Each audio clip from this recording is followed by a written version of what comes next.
Thank you very much. Hi, everyone. I'm going to begin with the provincial numbers, which are went up by 2,716. So now we're seeing foray into the 2,000 area, although we're averaging around 3,000. And so we're just going to continue moving along. Again, GTA leading the pack. Ottawa down a bit today, so that's good. So the eastern area is starting to go down. In terms of our local statistics,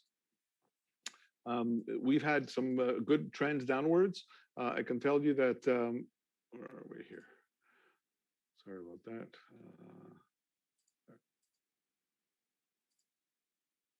There. Janet, can you see the numbers? I just want to make sure. Yes, we can. Thank you. Okay, thank you.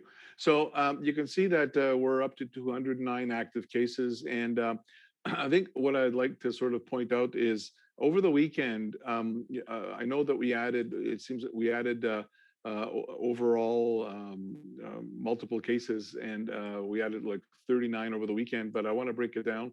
13 came from Akosasi, and they usually sort of, those are concentrated for the week. We get them, we don't get them every day in terms of the numbers. We added 5 in Cornwall, 5 in SDNG, and 16 in Prescott-Russell. And yesterday, just as part of a good news story, we had, I think, 5 cases, and today so far we have 4. So I think we're headed in the right direction. When we're looking at our rolling average, you can also see here that again we had seen that sort of flattening, but we're going downwards. We're actually going down. In terms of our Prescott-Russell is still up there, but overall the EOHU is approaching the 40 area. SDNG is below it, so that is good news. We're still high, but we're certainly much better than we were before. So that's very good news.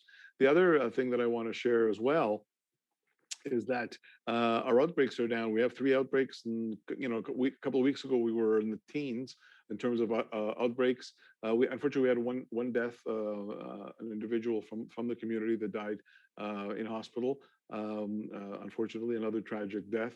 But our hospitalizations continue to go downwards. We're at 14 now, with 5 in the ICU, including a 54-year-old and a 42-year-old as well. So we are seeing a lower age group, but the numbers are going down. So we are trading in the right direction.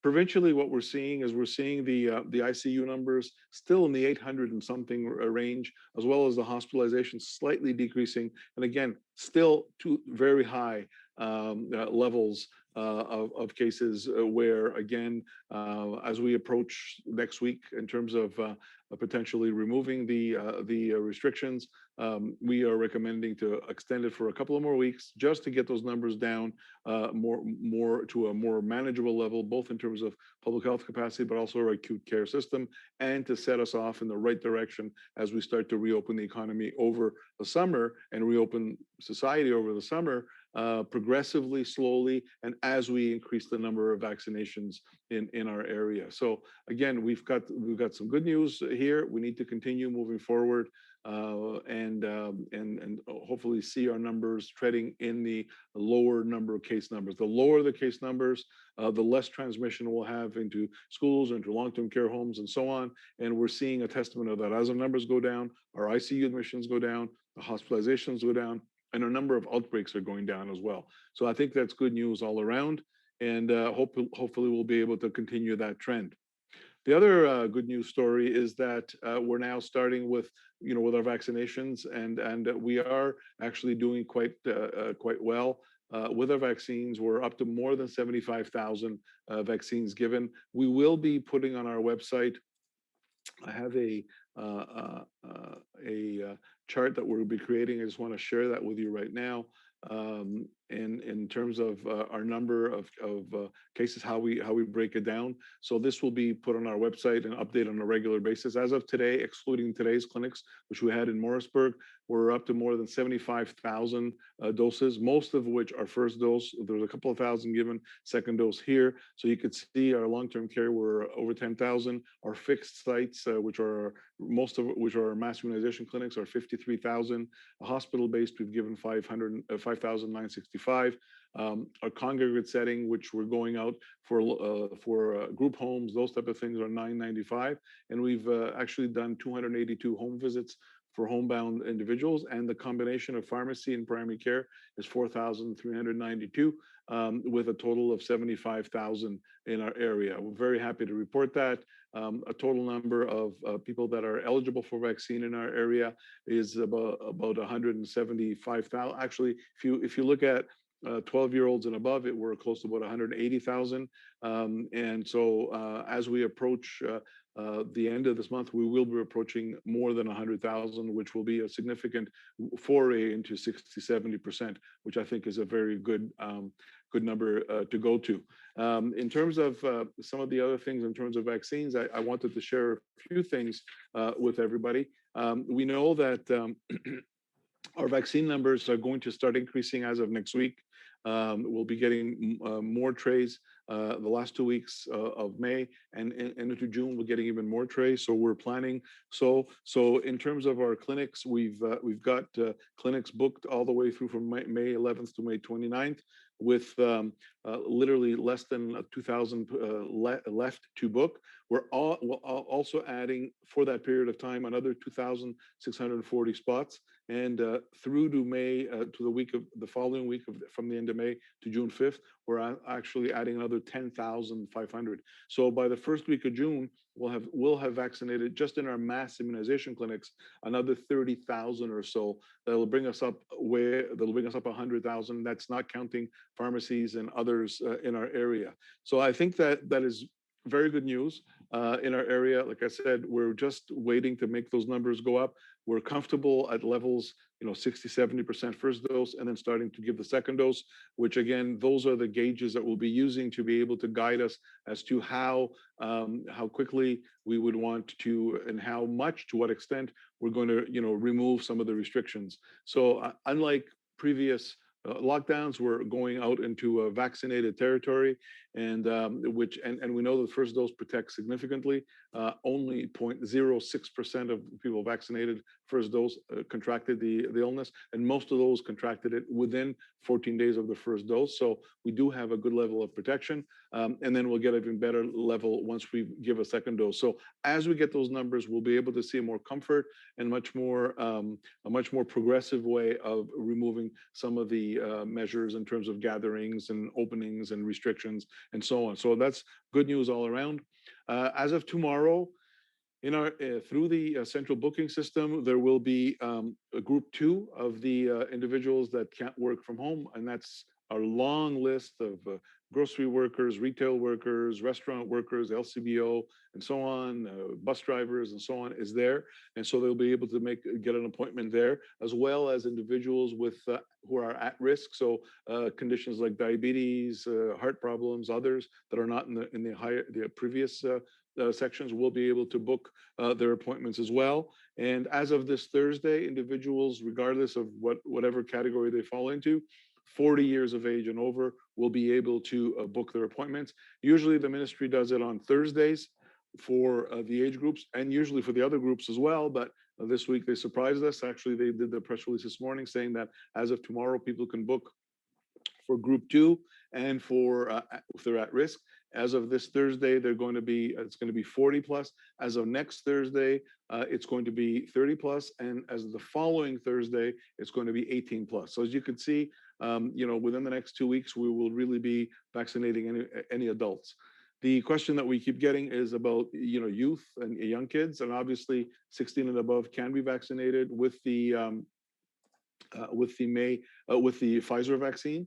And so we're now working with the ministry to look at 12 to 15-year-olds, how we're going to handle those. And stay tuned. There's going to be there's some meetings now going on of how we're going to launch that as well. Again, we will be receiving much more vaccine into June, July months. And so I also do anticipate at some point that period of between first and second dose will be decreased. So people can get their second dose quicker than the 4 months. And that's something that we've always tried to, strive for based on the numbers, and it seems that we'll be getting that. So the other thing is that AstraZeneca, we don't have a sight line on that. I know that we had a surprise dose of Moderna sent to Canada, and we're getting another shipment of Moderna. So it seems that Moderna is starting to pick up. Pfizer is really picking it up, and we'll be getting literally millions of doses per month just for Ontario. So that's good news. Johnson and Johnson, we still don't know when that will be released in terms of Canada. I also know that over the weekend we had a meeting with the task force, and they said that they wanted to start launching and expanding the pharmacies with Moderna. And so a lot of pharmacies are on the list. So we're looking forward to getting that list and ensuring that we have more pharmacies getting Moderna in our area as well. So those are the things that we'll be looking out for in that regard. So good news all around. Like I said, it really is right now a matter of us continuing with our vaccinations. Our clinics are going well. Today we had one in Morrisburg. We've got the Rockland Family Health Team doing clinics as well. We've got Plantagenet as well. A lot of other family health teams are coming on board. Primary care are coming on board. So we want to strive for having the vaccine available in multiple locations in our community. And again, the numbers, like I said, I'm optimistic. Just the numbers in terms of what we'll be adding to another 30,000 between now and the first week of June will bring us up above 105,000. And then with a denominator of about 180,000 or so. So you can sort of do the math there that we're going to be pretty high in percentages, not 80%, but way above 50, 60% for sure at that point in time, and only to go higher over the summer, over the June into July as well. Bonjour tout le monde, je vais commencer avec les chiffres antérieurs. On est rendu à augmentation de 2716 cas depuis hier. En effet, on est à la moyenne de 3000 cas d'augmentation, donc ça va en diminuant. Doucement en Ontario, on le voit. Par contre, on voit que les hospitalisations et le taux de soins intensifs sont encore élevés.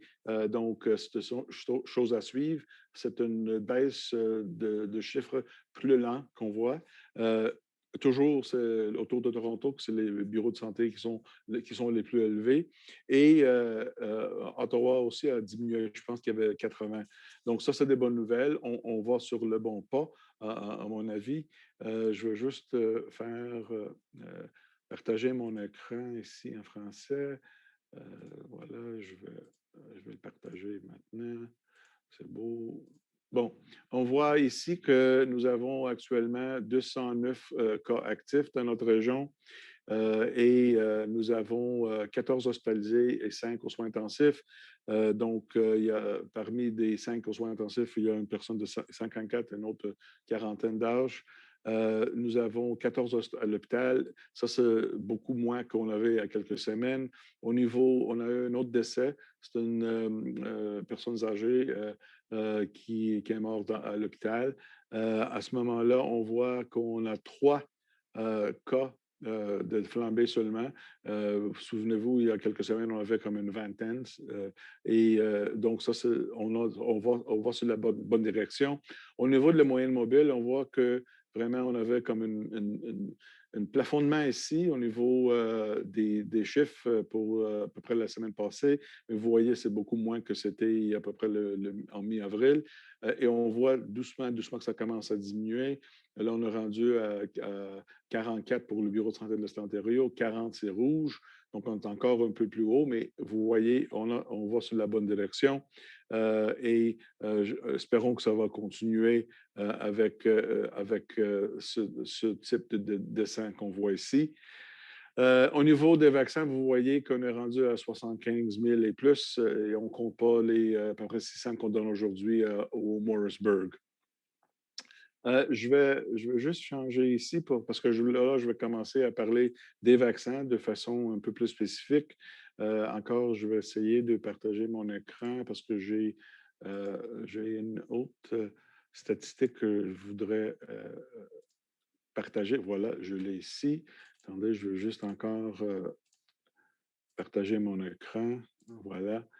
Donc, ceci va apparaître sur nos sites web de façon régulière, mais jusqu'aujourd'hui, nous avons, et on ne compte pas les vaccins d'aujourd'hui, on est rendu à 75 840, 184 vaccins de données. Parmi, on a donné 10 138 aux maisons de longue durée et maisons de retraite. La plupart étaient de la première dose. Il y a à peu près 2500 qui ont reçu de deuxième dose. Au niveau des autres, les sites fixés, fixed sites, sont les cliniques de massimisation du bureau de santé. On est rendu à 53 000 et plus, 53 412. Les hôpitaux ont donné 5 965. Notre équipe volant qui va aux maisons des lodging homes, les maisons de groupe, etc. On a vacciné 995. On a donné les visites à leur domicile à 282 patientes. Et en total, les pharmacies et les soins primaires, on a donné 4 392 de vaccins en total. Et donc, on va sur la bonne direction. Nous avons dans notre clinique, on continue à planifier les cliniques parce que le débit de vaccins va commencer à augmenter dès la semaine prochaine et beaucoup plus en mois de juin. Donc, on est en mesure d'augmenter nos cas, nos cliniques. On va avoir des cliniques les fins de semaine et les samedis aussi pour laisser le monde qui travaille avoir les chances d'être vacciné. Bien sûr, nous avons ajouté des places parce que au niveau des cliniques, d'ici le 29 mai, on a eu 1700, 17 200 places de libre avec 1000 à peu près qui n'est pas réservé. Donc, on a ajouté 2640 pour augmenter et nous avons ajouté des cliniques pour la semaine de 5 juin et un autre 10 500. Donc, en total, d'ici la première semaine de juin, nous allons vacciner plus que 30 000 personnes. Ceci exclut les pharmacies, les soins primaires, les visites à la domicile, etc. Donc, avec ce chiffre-là, on va être rendu la première semaine de juin, plus que 100 000 105, sûrement plus que 105 vaccins donnés. On a, au niveau de la population de l'âge 12 et plus, on est rendu à 180 000 personnes qui pourront être vaccinées, 12 ans et plus. On va être dans une bonne place la première semaine de juin et le débit va augmenter. Donc, et aussi, on attend aussi qu'on va ouvrir l'éligibilité. C'est annoncé aujourd'hui que dès demain, à 8 heures, 8 heures le matin, les personnes de groupe 2, les travailleurs qui ne pouvaient pas travailler à la maison, soit les personnes aux détaillants, au LCBO, restaurants, etc., pourront prendre rendez-vous, et aussi les personnes qui ont des troubles de santé à risque, hypertension, diabète, etc., pourront prendre des rendez-vous dès demain. Et les personnes 40 ans et plus pourront le faire dès jeudi prochain, cette semaine, à 8 heures le matin. Le système va les accepter. En effet, la semaine prochaine, jeudi prochain, on va commencer avec les personnes de 30 ans et plus. Et la semaine après, ça va aller 18 ans et plus. Là, on attend, on travaille, on est en train de négocier et voir, faire des discussions avec le gouvernement pour voir comment on va dérouler les vaccins pour les enfants âgés plus que 12 ans. Donc, on va vous tenir au courant. Je pense qu'on aurait la nouvelle pour ça d'ici mon prochaine conférence de presse jeudi. Donc, on voit sur les bons pas. L'autre chose pour dire, c'est que le Pfizer commence à augmenter le débit. Moderna, on a reçu une livraison cette semaine, puis on attend une autre en Ontario et en Canada. AstraZeneca, on n'a pas reçu encore et puis on n'a pas des dates pour ça. Johnson & Johnson, on attend que le ministère, le Santé Canada, donne l'OK pour qu'on puisse l'utiliser. C'est en Canada, mais ils font les tests de contrôle, etc. Au niveau de nos pharmacies, cette semaine, on va apprendre quelles pharmacies vont recevoir le Moderna dans notre région parce qu'il n'y a plus de AstraZeneca. Donc, ça, c'est de bonnes nouvelles. J'ai hâte à voir combien parce qu'on a besoin de nos pharmacies pour l'avoir aussi. Donc, on va sur le bon pas. Au niveau des qu'est-ce qu'on pourrait attendre d'ici la semaine prochaine, comme vous savez, le confinement et les ordonnances de rester chez vous va terminer le 20 mai. Nous pensons que ça devrait va avoir une extension d'à peu près 2 semaines pour couvrir la fin de semaine de 24 mai et aussi pour qu'on puisse laisser à travers l'Ontario les chiffres diminuer de façon qui seront moins épuisants et moins de au niveau des moins d'hospitalisation, moins de soins intensifs. En effet, ça va libérer un peu le système de santé publique et le système aigu pour qu'on puisse, parce que quand on va rouvrir après le confinement, même s'il y avait une extension, sûrement on va avoir des cas, mais on devrait avoir des cas au niveau qu'on pourrait gestionner, qu'on pourrait gérer de façon satisfaisante et ça ne nous déborde pas. Donc, ça, c'est pour ça qu'on demande des 2 semaines d'extension. Puis, je pense qu'il va y avoir une annonce bientôt pour ça. Et aussi, ça va nous donner la chance d'augmenter le débit de vaccins. Et si on commence à vacciner beaucoup plus de gens, avec un taux de pourcentage de personnes très élevé, ça va faciliter l'ouverture et ça va assurer que ça va être la dernière fois qu'on est obligé de refermer tout. Donc, je pense qu'on a de bonnes nouvelles et on s'attend de vraiment commencer avec un débit un peu plus différent et peut-être peu accéléré en comparaison des dernières lockdowns qu'on avait sortis parce qu'on n'avait pas de vaccin. Cette fois-ci, on a le vaccin qui, à mon avis, est un facteur important. N'oubliez pas que d'ici là, même si on est vacciné, il faut continuer avec les mesures de santé publique et toutes les autres précautions pour qu'on puisse contrôler le plus possible la propagation du virus, surtout les variantes. So I'm going to answer some questions here. I know that on Friday there were some questions, but I think I've answered most of them here. So I'm going to go to the questions that I had today. So the first question is, does it appear that vaccine supply could lead to those within the EOHU being called back for the second doses sooner than a 16-week interval? Yes, I do believe that we will likely have enough vaccine over the next 4 to 6 weeks that we'll start reevaluating and making that period shorter. Je veux dire en français parce que c'est important. La question était, est-ce que ça pourrait qu'avec le débit de vaccins qu'on va recevoir d'ici quelques mois, on va être capable de diminuer l'intervalle entre le premier et le deuxième dose? Oui. La réponse est oui. Je pense que je prévois que d'ici quelques semaines, on va avoir assez de vaccins qu'on pourrait assurer d'avoir vacciné toutes les personnes avec la première dose, qu'on pourrait ralentir l'intervalle entre la première et deuxième dose. I've got a question here from James Morgan. Has the EOHU been impacted by any minor reductions in deliveries of vaccine? No, we knew what we were getting. We got a bit of a booster to adjust us a couple of weeks ago, so we're fine. We're looking forward to next week where we're going to get even more, and in June getting even more than that as well. Are individuals who receive their first vaccination using the standby list able to book an appointment of the second dose? No. If standby list or not, we unless you're if you're due for your dose, then we can work with that. But if you're not due, you can't get it that way. What's my opinion on 3-day sick plan? Basically, we wanted to have it more because I think 3 days is not enough. Again, we had requested a longer, a 10 to 14 day request. 3 days will not fully cover somebody who has to stay home for 10 to 14 days. I got a question about a caregiver says pre-register for vaccination appointment was told to wait for the code. If the individual is now 40 years old, they can book on in our appointment seat. There really isn't much of a catch up. Again, if there's an issue, they can call the health unit for that. I get another question.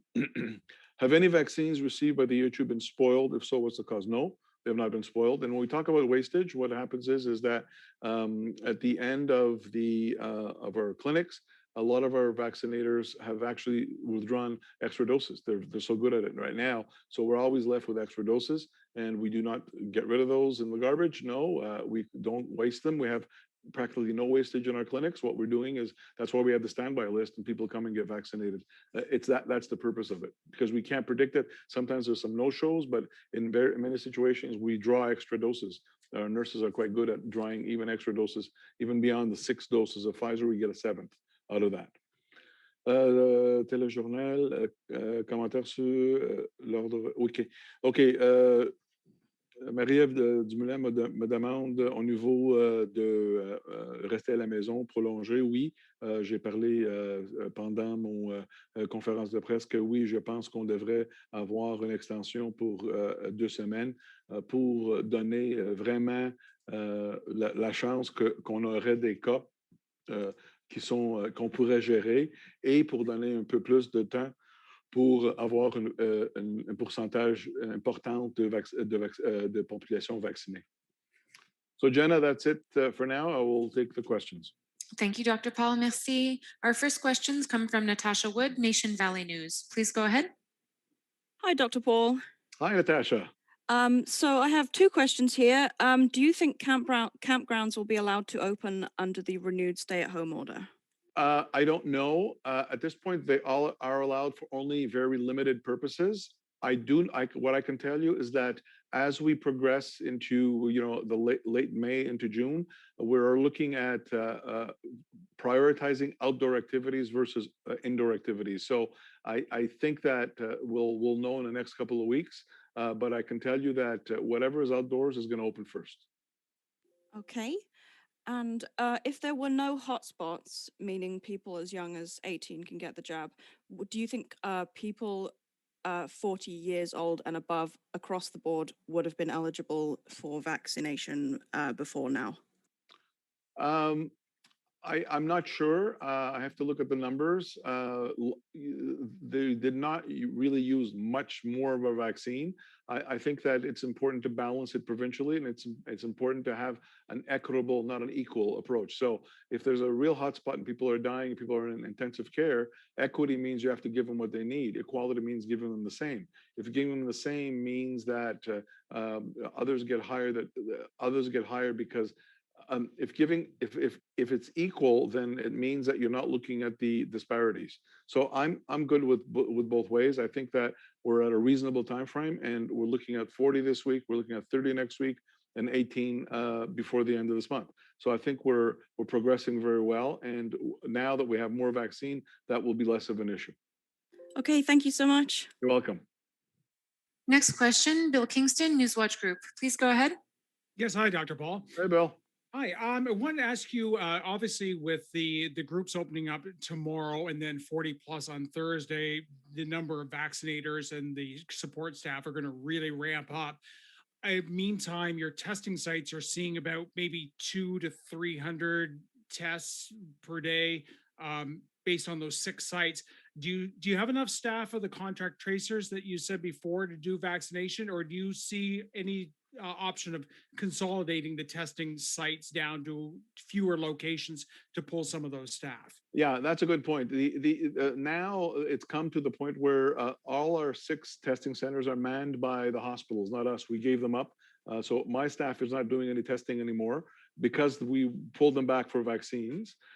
Because the good news is that we had 4 cases today and 5 yesterday. So that puts less pressure on our contact tracers. We'll be able to use them as well. And we have spoken to the hospitals, and we will be able to deploy as needed. If they need to downsize some of their frequencies, we can take some of their staff. Either they can vaccinate themselves because they've actually redeployed some of their testers to vaccinate in their hospitals, and we can bring them to our mass immunization clinics as well. Okay. And my follow-up question is actually from a reader who asked us, is there, obviously COVID-19 is a very new virus and you're learning a lot about it and the treatments about it. We've heard of, drugs like colchicine being used. And is the health unit, or is there some sort of standard worldwide treatment protocol for any hospital that deals with a COVID-19 case of how they treat the patient that comes in? Yeah, there is. I'm not very familiar with it because I don't do it anymore. I used to, in a previous life, I would have been doing it, but not now. What we're seeing, Bill, is there is now 2 things. There is standard use of, depending on the indication, dexamethasone, which is a steroid, and there are some antivirals that are being used routinely. for that. There's also specific ways of intubating and putting them in positions in the ICU that are, with experience, have shown people that are prone, for example, intubated are easier to ventilate. So there are some standard protocols, and they involve both the anti-inflammatory, which is the steroids, dexamethasone, and some standardized antivirals. I don't think we're using colchicine yet. I know that my colleagues in Montreal are doing some studies on that. They're doing them more on preventing severe disease in positive cases rather than acute treatment. Right. Perfect. Thank you very much. No problem.